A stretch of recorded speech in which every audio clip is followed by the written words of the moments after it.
আপনার বাড়িতে কি হঠাৎ করে কালো পিঁপড়ের শাড়ি বা লাল পিঁপড়ের শাড়ি দেখতে পাচ্ছেন?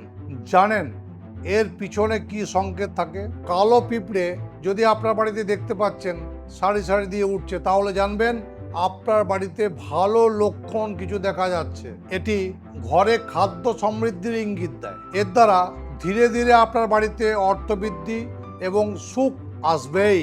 আর যদি দেখছেন লাল পিঁপড়ে শাড়ি দিয়ে আপনার বাড়িতে কোথাও ঘোরাঘুরি করছে বা উঠছে, তাহলে সতর্ক হয়ে যান। কারণ এর দ্বারা আপনার বাড়িতে অশান্তি, ঝগড়া, মানসিক চাপ, ছোটোখাটো সমস্যা, শত্রু বৃদ্ধির ইঙ্গিত দেয়। তবে বাস্তব দিকেও খেয়াল রাখতে হবে, কারণ পিঁপড়ে মিষ্টির গন্ধে ছুটে আসে। তাই লক্ষণ বুঝুন এবং ঘর পরিষ্কার রাখুন, দুটোই কিন্তু জরুরি। আপনার বাড়িতে কি কালো পিঁপড়ে নাকি লাল পিঁপড়ে? কমেন্টসে লিখবেন।